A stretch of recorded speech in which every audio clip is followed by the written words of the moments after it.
ബാംഗ്ലൂർ ഉണ്ടെങ്കിൽ നന്ദി ഹിൽസ് പോലും മസ്റ്റ് അല്ല. അതിന് അത്യാവശ്യം നേരത്തെ തന്നെ ഇറങ്ങി പോകണ്ടാ. ഏതാ ഈ ചങ്ങ. പിന്നെ കുറച്ചായിട്ട് പോയപ്പോ തന്നെ ചായപ്പീടി ഉണ്ട്. ചായപ്പീടി കണ്ട് എന്തായാലും ചായ പിടിക്കും. അധികം നേരം വെക്കാണ്ട് തന്നെ നമ്മൾ നന്ദി ഹിൽസിൽ എത്തി. അപ്പൊ കണ്ടത് എന്താണെന്ന് വെച്ചാൽ കോട. ടവർ മാത്രല്ല, നന്ദി ഹിൽസിലുള്ള നന്ദിനി വരെ കാണില്ല. കോടനെ കൊണ്ട് ഈ നന്ദി ഹിൽസ് വരാൻ താല്പര്യമുള്ളവർക്ക് കൊടുക്കാൻ പറ്റിയ അഡ്വൈസ് ഒന്നും വേണ്ട.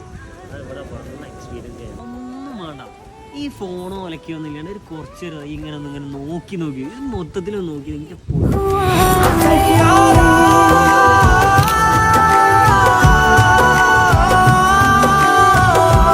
നാലാൾക്കാർ തല്ലാൻ വരുന്ന മാതിരി വരുന്നത്. കാര്യം എന്താണെന്ന് ചോദിച്ചപ്പോ ഫോട്ടോ എടുക്കാനാട്ടോ. ഇവനെ അറിയാവോ? ഇവൻ ഭയങ്കര ക്യാമറ.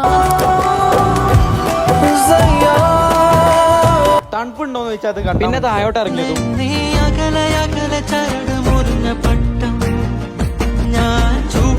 പിന്നെ അവിടുന്ന് മെല്ലെ തിരിച്ചു വരുമ്പോ ലൈവായി പറിച്ച മുന്തിരി കണ്ട് അതും കുറച്ച് വാങ്ങി. അവിടുന്ന് ഭക്ഷണം കഴിച്ച് നേരെ റൂമിൽ. ബാക്കി അടുത്ത പാർട്ട് പറയാം. നിങ്ങൾ തന്നെ കണ്ടില്ലേ?